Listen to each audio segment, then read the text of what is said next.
Souhaitez-vous justement réagir à ce coup de gueule? Il y a bien, n'est-ce pas, des contacts, des adresses et bien même peut-être d'autres plateformes, réseaux sociaux et bien d'autres, que vous pouvez d'ailleurs réagir à travers Facebook, Pan-African Media TV, sur Facebook justement, et sur YouTube et bien d'autres. Jonathan Batengene, nous sommes donc arrivés à cette première. Il s'agit du coup de gueule. Le coup de gueule s'adresse au ministère du Commerce qui a, il y a quelques jours, commis un communiqué pour annoncer la baisse du prix du litre d'huile. Oui. L'huile raffinée qui passe de 1500 à 1100 francs. Ça fait 400 en moins. Déjà, félicitations pour la mesure. Cependant, notre coup de gueule va à son adresse parce qu'en fait, le ministère du Commerce au Cameroun ne joue pas pleinement son rôle dans le cadre de l'accompagnement de ce qu'on appelle la politique de substitution, importation, des importations, de substitution importation. En fait, quand vous regardez le mode de fonctionnement du ministère du Commerce, il y a comme toujours une volonté d'intégrer le Cameroun dans cette économie monde où son rôle va rester marginal. De l'intégrer en tant qu'un pays qui exporte les matières premières. Vous voyez que le ministre du Commerce a négocié pour que directement on achète le cacao chez les planteurs, ce qui est une très bonne chose parce que le prix est relativement élevé, mais le ministre du Commerce ne travaille pas de concert avec le ministre des Finances, le ministre des Mines, de l'Industrie et des Technologies, ainsi que le ministre des Petites et Moyennes Entreprises, pour créer une stratégie coordonnée interministérielle à l'effet de mettre en œuvre la politique d'import-substitution qui avait été pensée par le chef de l'État.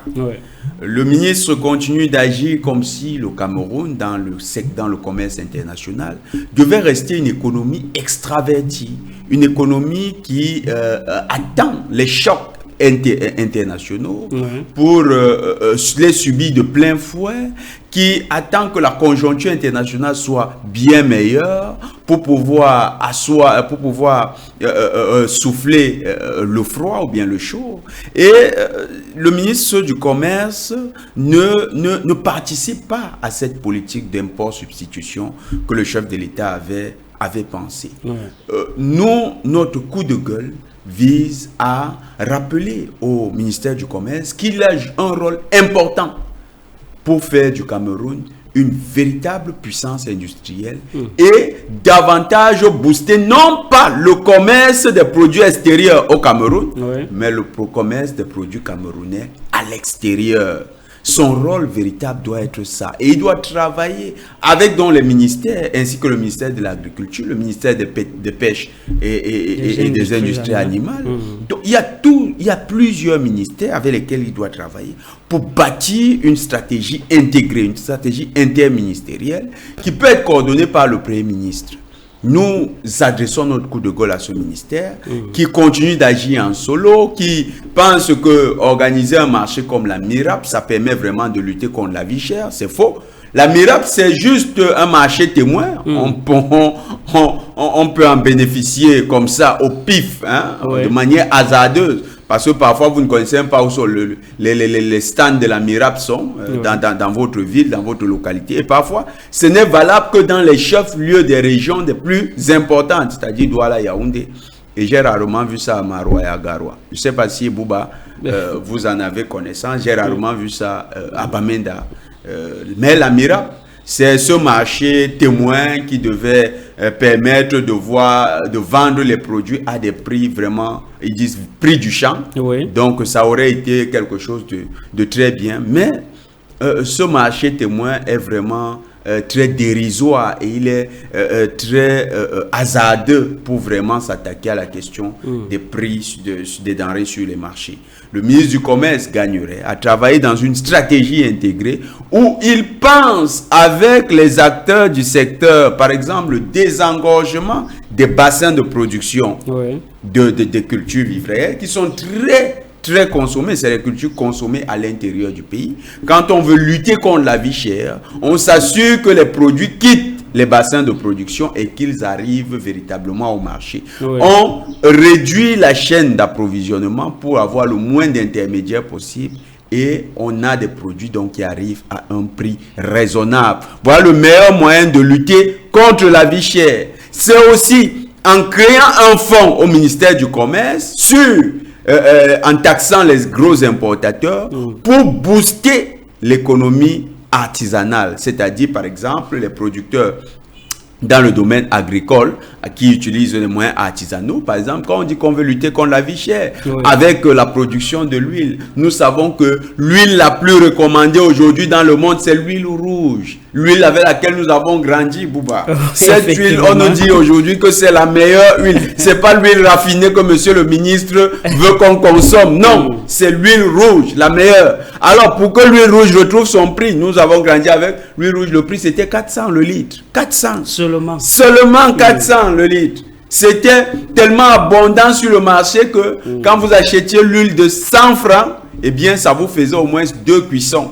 C'était très abondant sur le marché. C'est ce que nous voulons, monsieur le ministre. Qu'un fonds pour soutenir les petits producteurs artisanaux d'huile soit initié par le ministère du Commerce et que de coordination, de concert avec le ministère de l'Agriculture, développement rural, que les choses se fassent dans le sens d'appuyer ces petits producteurs. Je tiens à souligner un fait.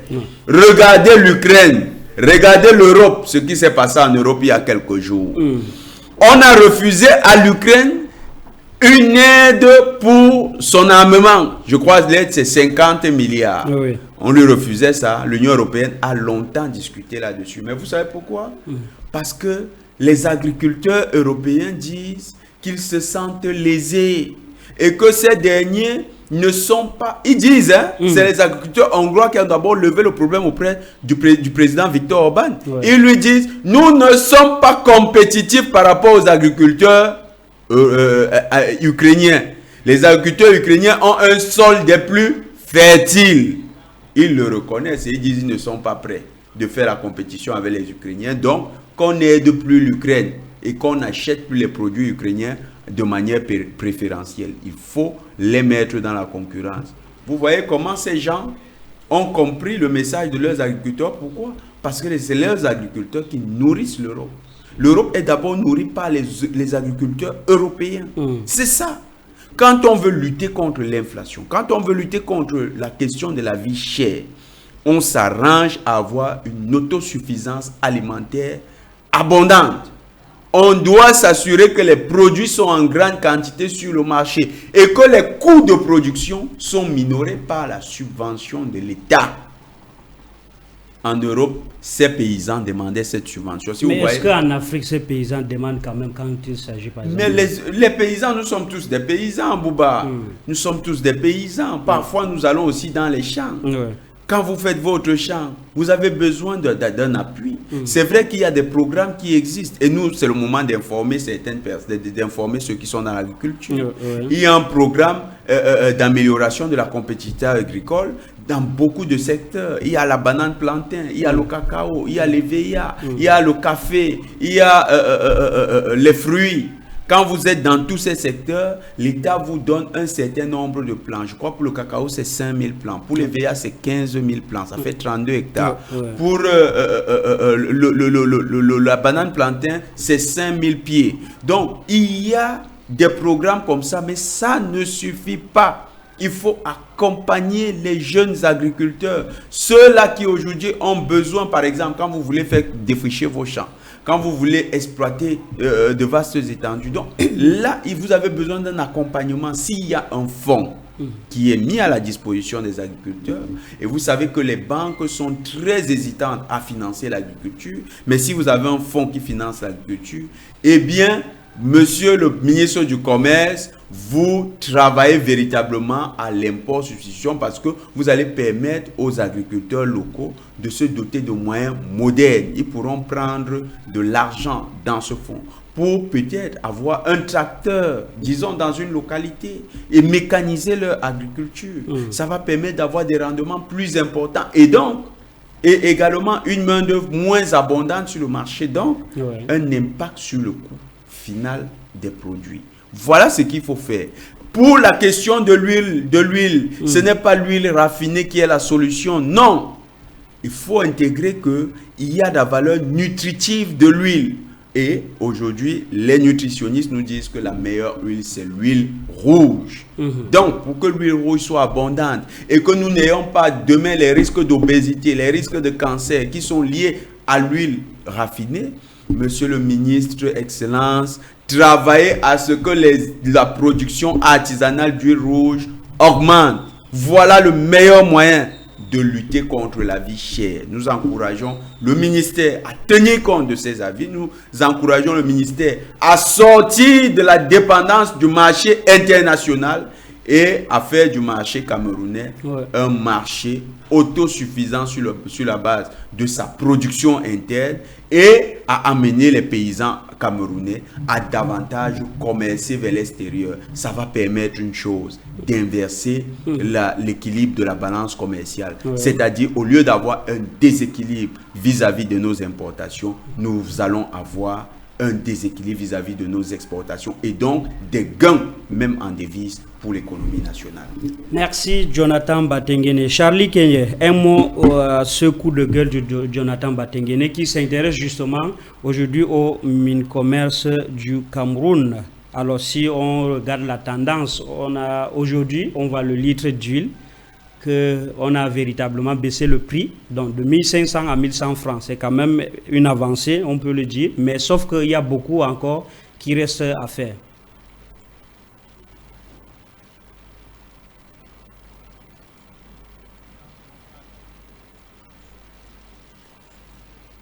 Seulement, il faut toujours l'apprendre dans un contexte global. Ouais. Et ce qu'il faut dire aujourd'hui, c'est que dans un contexte global, vous avez une volonté par certains grands fonds d'investissement internationaux, précisément américains, il y a une volonté manifeste de tuer la paysannerie. C'est visible aujourd'hui en France, c'est visible aujourd'hui en Europe. C'est-à-dire qu'aujourd'hui, on a une volonté de mécaniser les grands espaces arabes. Et c'est l'une des raisons pour lesquelles, si vous prenez par exemple le cas de l'Ukraine, vous allez vous rendre compte que 2/3 des terres arabes ukrainiennes ont été rachetées par des grands fonds d'investissement américains. C'est exactement la même procédure qui est en train d'être initiée en France, où vous allez vous rendre compte qu'on veut tuer la paysannerie française pour justement racheter ces terres-là par des grands fonds d'investissement et la mécaniser. C'est-à-dire qu'en principe, c'est un mécanisme qui vise simplement à tuer la paysannerie. C'est la même chose qui est en train de se produire au Cameroun. Et malheureusement, on a des hommes à la tête de nos États qui n'arrivent pas à comprendre ces réalités. Parce que si vous observez même le Cameroun, vous allez vous rendre compte que même dans le cadre de l'application de la politique d'impôt-substitution, on privilégie beaucoup plus ces grands opérateurs économiques qui en réalité s'inscrivent dans une mafia organisée, parce qu'il faut rappeler que les licences d'exportation qui les permettent justement d'exporter les marchandises depuis le reste du monde pour le Cameroun, il y a des mécanismes très flous par lesquels ils obtiennent, par des réseaux, par le copinage, par le clientélisme, qui fait en sorte qu'en réalité, ce n'est pas des opérateurs économiques patriotes au sens noble du terme. Parce que comment expliquer, par exemple, que des gens se plaisent au quotidien, chaque jour qui passe, chaque année, on se rend compte que les importations de produits depuis l'étranger vers le Cameroun se chiffrent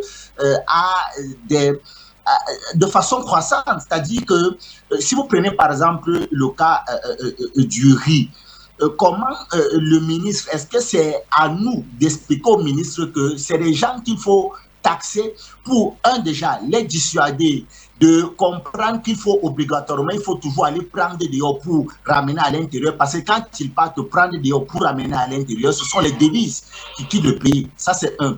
De deux, ils doivent mettre sur pied des politiques incitatrices de nature à obliger les opérateurs économiques à réinvestir leurs profits dans la production locale. Comment on explique que chaque année, le Cameroun continue à être dépendant des importations de riz en provenance de Chine, de Thaïlande, du Brésil, du Venezuela et bien d'autres là, alors que nous avons une production nationale qui est totalement, je veux dire quoi, qui est abandonnée à elle-même. La production de Yagua, comment on explique que le riz qui vient des pays étrangers, qui vient de Chine, le riz qui a pris le bateau, qui a pris l'avion, est plus cher, est moins cher sur le marché camerounais que le riz qui a été produit au Cameroun? Comment est-ce que vous expliquez ça? Ça n'a pas de sens. Parce que derrière également, et c'est là où Jonathan Bating vous expliquait qu'il faut des comités interministériels parce qu'il peut avoir même production, mais est-ce que les moyens d'acheminement, c'est-à-dire que les voies, les infrastructures nécessaires pour acheminer les produits depuis les lieux de production, les grands bassins de production jusqu'au niveau des grandes villes, est-ce que ces infrastructures existent? Ça, c'est un autre problème qu'il faut résoudre. Mais même dans le fond, vous allez vous rendre compte qu'il y a une autre mafia, qui est laquelle? Qui est celle que le Cameroun a atteint son autosuffisance alimentaire. Mais qu'est-ce qui se passe? C'est que dans cette mafia organisée, et qui est bien construite, même au niveau du ministère du Commerce, c'est que vous avez des gens qui se plaisent à aller vendre les produits sur le marché voisin, c'est-à-dire que vous avez des gens qui produisent, mais qui préfèrent aller vendre au Gabon, en Guinée équatoriale, parce que là-bas, leurs produits reviennent 3, 4, 5 fois plus cher, plutôt que de privilégier le marché national.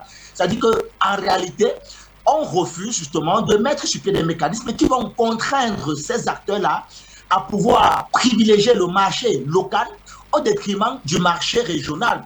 Et par ces mécanismes-là, cela fait en sorte que les prix commencent à grimper sur le marché parce qu'il y a là une relation d'offre à la demande, les prix commencent à grimper sur le marché et ce sont les Camerounais lambda qui en pâtissent. Donc, vous avez des hommes politiques qui ne comprennent notamment rien à rien, qui aujourd'hui, vous allez voir que la plupart de nos terres sont en train d'être données à des grands groupes étrangers, ils vont venir faire telle ou telle chose, et pourtant, vous avez une paysannerie locale qui n'aspire simplement qu'à avoir le minimum pour pouvoir produire localement, de nature à satisfaire la demande locale et possiblement la demande régionale et pourquoi pas la demande internationale. Mais ils sont laissés à eux-mêmes. On avait mis sur pied une banque agricole, je crois, à un certain temps. Aujourd'hui, elle n'existe plus. Il y a une banque des petites et moyennes entreprises pour avoir des prêts là-bas. C'est tout un problème. Ce sont des procédures à n'en point fini. Ce sont du raquettage. Il faut payer. Il faut avoir un tel là-bas. Ce n'est pas possible. C'est-à-dire qu'il y a toute une politique qui est mise en place pour tuer la paysannerie locale et malheureusement, on se refuse à justement appliquer cette politique d'impôt substitution qui, peut-être dans le fond, semble être une bonne chose, mais dans la pratique, pêche beaucoup déjà par le profit des hommes, par l'absence de réflexion stratégique de nature à pouvoir tirer le bénéfice, tirer le meilleur de cette politique-là, qui oblige également à avoir une capacité de production locale, ce qui n'est pas le cas jusqu'à l'instant. Parce qu'aujourd'hui, on prend plus de l'étranger, mais concrètement en interne, qu'est-ce qu'on vend sur le marché international? En dehors du poivre de Penja, et vous avez un peu, je crois peut-être les plantations, les bananes de Penja également, vous avez quelques rares produits comme ça, agricoles, qui sont véritablement vendus sur le marché national, sur le marché international, mais indépendamment de ces produits-là, qu'est-ce que le Cameroun vend? Et vous voyez, il y a toutes ces procédures. Vous avez également un certain nombre d'opérateurs économiques dans le secteur, par exemple, de la menuiserie, le secteur des produits luxueux. Vous avez des Camerounais qui en interne essaient justement de faire des choses assez bien, mais qui ne sont pas assistés, qui ne sont pas soutenus. Or, c'est du devoir de l'État, c'est du devoir du ministère du Commerce de les accompagner dans leur activité pour les rendre compétitifs. Parce qu'il faut le dire, c'est un problème de compétitivité. Or, le monde aujourd'hui est hyper compétitif. Pourquoi? Parce que vous allez voir que les autres arrivent à nous dominer, parce qu'il y a un appui, il y a une assistance, il y a un soutien justement de leur gouvernement. Or, ici, chez nous, notre paysannerie, nos acteurs artisanaux, nos opérateurs économiques, non seulement trempent dans la mafia pour ceux justement qui ont des amis haut placés, ceux qui sont encore au niveau de la production artisanale sont délaissés à eux-mêmes, ils sont brigadés dans des procédures à n'en point fini, dans le clientélisme qui aujourd'hui ne les permet pas de véritablement booster leur production pour permettre permettre à ce que l'activité économique, pour permettre à ce que les capacités de suffisance sur le plan national puissent être garanties. À partir de cet instant,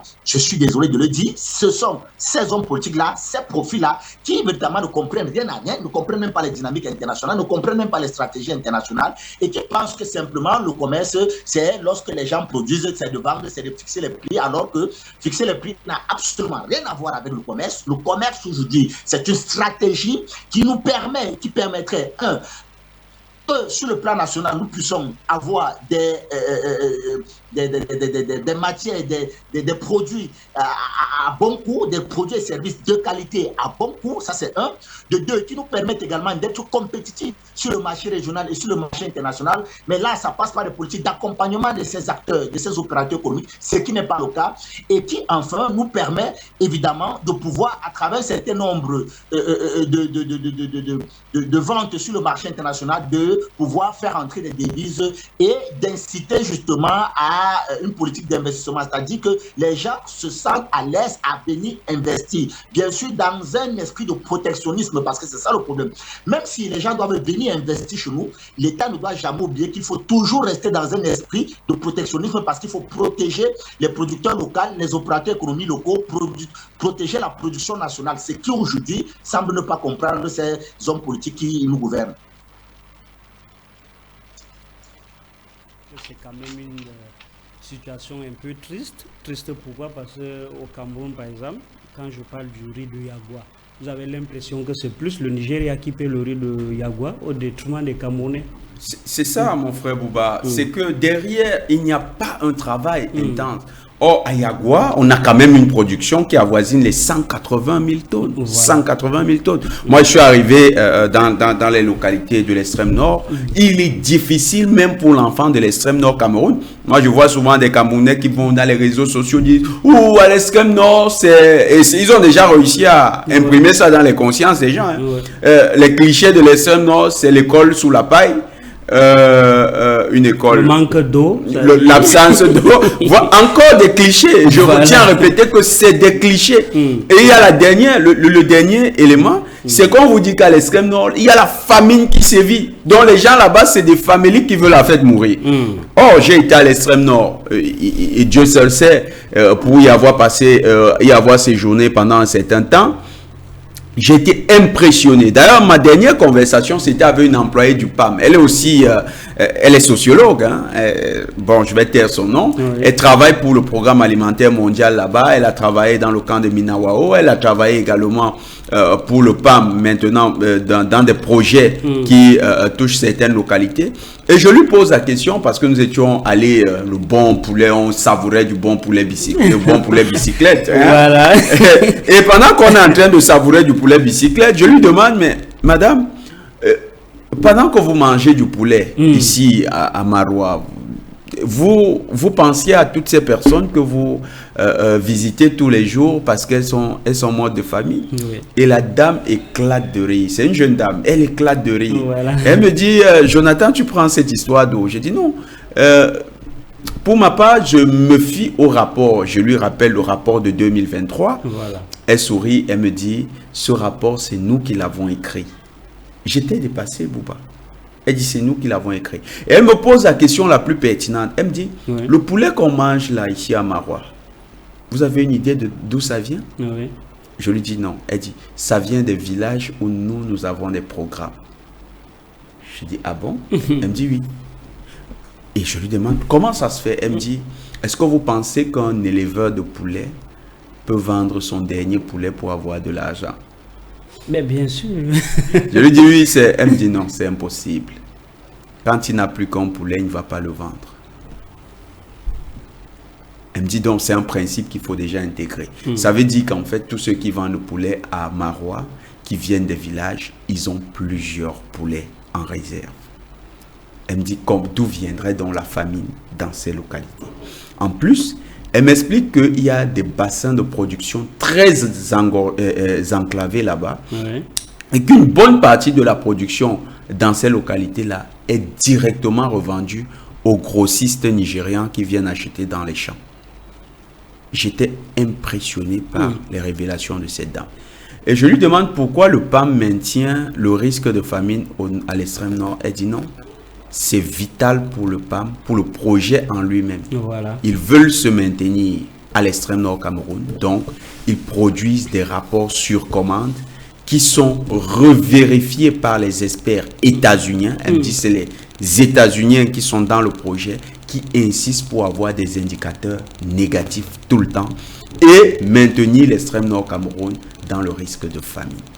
Voilà une réalité. C'est la réalité en fait. Des fois on vous dit voilà tel village, il y a assez de famine, mais vous êtes dans le même village, vous ne sentez rien. C'est là où il y a un problème. Et merci parce que Bouba, votre village il est à l'extrême nord. Je suis du nord, de Maïlouti. Voilà, vous êtes du nord. Mais le village du PDG, lui, il est à l'extrême nord. Nord. Quand vous êtes à l'extrême nord, j'ai vu beaucoup de choses. Les fruits les plus juteux, c'est à l'extrême nord. Vous avez une abondance. Moi, je me dis que c'est un problème mental. Donc, il y a, comment on appelle ça, un problème de conception, de conscientisation, même peut-être de l'Afrique, comme on est en train de le faire actuellement. Effectivement. Parce que deux fois, ce qu'on vous montre peut-être à la télé ou ce qu'on écrit dans les livres, ce n'est pas véritablement la réalité. Voilà. Tout à fait, tout à fait. C'est quand vous allez, je disais à quelqu'un qui me dit qu'il fait la politique et qui est au Cameroun, il s'est spécialisé dans les mauvaises nouvelles, toujours en train de présenter, lui a demandé, est-ce que tu connais vraiment le Cameroun? Voilà. Parce que moi j'ai fait les 10 régions du Cameroun et je tiens à rappeler à beaucoup de personnes que c'est rare de voir des jeunes qui se sont baladés dans toutes les 10 régions, qui ont visité le tréfonds de nos 10 régions et qui ont touché du doigt la réalité. Cameroun est un miracle sur le plan naturel, mais c'est aussi un miracle sur le plan social. Partout où je suis allé, j'ai vu un peuple où il y avait une abondance de nourriture, il y a des problèmes infrastructurels majeurs qui se posent encore, mais il y a une abondance de nourriture dans ce pays. Alors, c'est une manière de revenir. Monsieur le ministre du Commerce, ce que nous devons sauver, c'est la paysannerie. Et mon frère Charles Kenyé l'a bien dit. C'est la paysannerie camerounaise.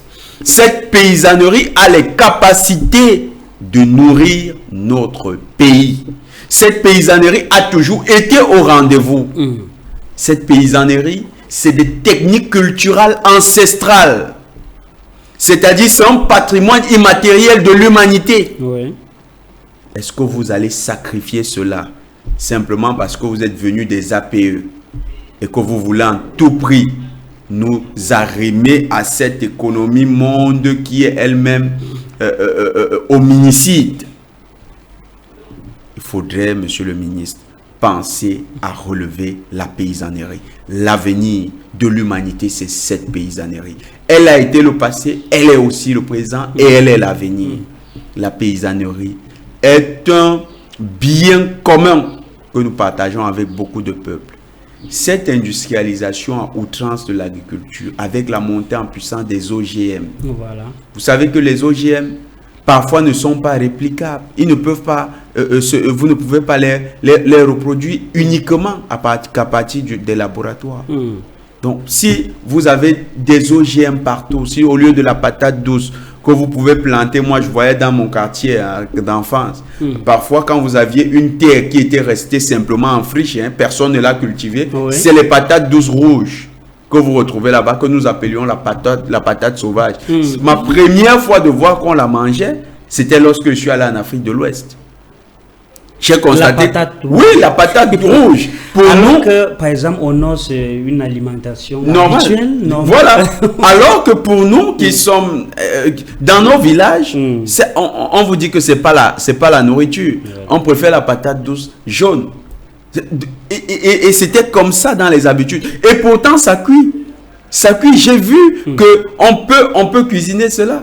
Vous voyez des choses extraordinaires. Monsieur le ministre, Excellence, Monsieur le ministre, il faut relever la paysannerie. Pas seulement vous, même le Premier ministre devrait y travailler à relever la paysannerie camerounaise. Cette paysannerie a besoin d'être relevée. C'est cette paysannerie qui est l'avenir, le poumon nourricier de ce pays. Et nous devons tout faire pour les conserver. C'est aussi des emplois que nous créons. Parce que cette paysannerie, il ne faut pas l'oublier, c'est aussi ceux qui ont fabriqué la première génération des élites administratives. Vous allez même voir que le papa du ministre était lui-même un paysan. Oui. Parce que beaucoup de personnalités aujourd'hui, c'est les fils de paysans. Voilà. Nous sommes Eux-mêmes, ils tous... se réclament des paysans. Voilà, aussi, moi, mon grand-père, c'était un agriculteur. C'est un agriculteur. Donc, mais mes grands-parents qui ont fait l'agriculture, je dois les honorer. Donc, nous devons tout faire pour que cette paysannerie soit sauvée. Pour que ces personnes, on parle souvent de l'exode rural. Qu'est-ce qui crée l'exode rural? C'est lorsqu'on délaisse la paysannerie. On délaisse ceux qui sont dans les métiers de l'artisanat. Or, l'artisanat, c'est ce que le professeur Charles Benambikoy appelle les tradipreneurs, c'est-à-dire ceux qui entreprennent à partir d'initiatives artisanales traditionnelles. Voilà. Et il dit que l'avenir industriel de l'Afrique viendra de notre artisanat. Parce qu'il y a des innovations là-bas dans l'artisanat. Exact. Mais, monsieur le ministre du Commerce, vous n'êtes pas le ministre simplement du cacao. Vous n'êtes pas le ministre du café. Si vous êtes le ministre des cultures de rente, il faut décliner donc votre ministère sous le label Mincao, ministère du cacao et du café. Mais si vous êtes le ministre du Commerce, vous devez travailler pour que les bassins de production artisanaux, agroalimentaires soient désengorgés. Vous devez travailler pour qu'il y ait une politique de soutien à ces artisans et à ces agriculteurs, à ces petits producteurs agricoles. Et vous devez tout faire pour que ces petits producteurs agricoles, ces artisans de l'agroalimentaire deviennent le fer de lance du commerce extérieur camerounais.